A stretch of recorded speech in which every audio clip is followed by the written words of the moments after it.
ഒരു മുമ്പേൽ എൻ്റെ മകളോട് മോശമായി പൗലോസെ ഇനി നീ പെരുമാറരുത്. അങ്ങനെ എന്തെങ്കിലും സംഭവിച്ചു കഴിഞ്ഞാൽ നീ വിവരമറിയുമെന്ന് പറയുന്നത് കാണാനായിട്ട് കഴിയും.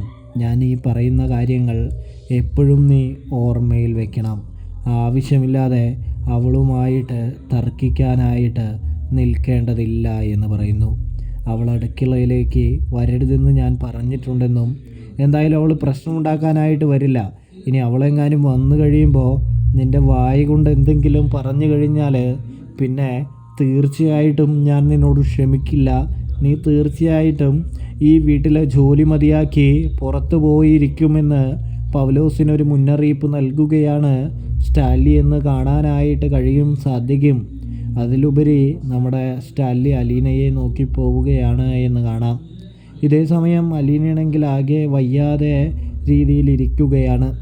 ഇവിടെ നമ്മുടെ കാര്യസ്ഥനാണെങ്കിൽ പറയുന്നുണ്ട്, ആൻ്റപ്പൻ ചേട്ടൻ, അതായത് എൻ്റെ പൗലോസെ, നീ അവൻ്റെ ആ ഡ്രൈവറിൻ്റെ വാക്ക് കേട്ട് ആവശ്യമില്ലാത്തതൊക്കെ ചെയ്ത ഒടുവിൽ നീ പുറത്താവും, അവൻ അകത്ത് തന്നെ നിൽക്കും.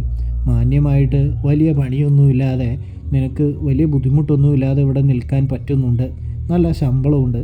അപ്പോൾ നിൻ്റെ നിലനിൽപ്പല്ലേ നീ നോക്കേണ്ടത് എന്ന് ചോദിക്കുമ്പോൾ എൻ്റെ ആൻ്റപ്പൻ ഇനി ഞാൻ ഒന്നിനുമില്ല എന്ന് പറയുന്നത് കാണാനായിട്ട് സാധിക്കും.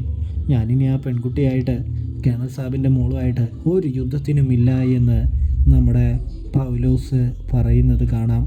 ഇവിടെ അലീനയെ ഭക്ഷണം കഴിക്കാനായിട്ട് വിളിക്കുകയാണ് സ്റ്റാൻലി എന്ന് കാണാനായിട്ട് സാധിക്കുന്നുണ്ട്. പ്രേക്ഷകരെ പോയി കൂട്ടിക്കൊണ്ടുവന്ന് അലീനയെ അടുത്തിരുത്തുകയാണെന്ന് കാണാം.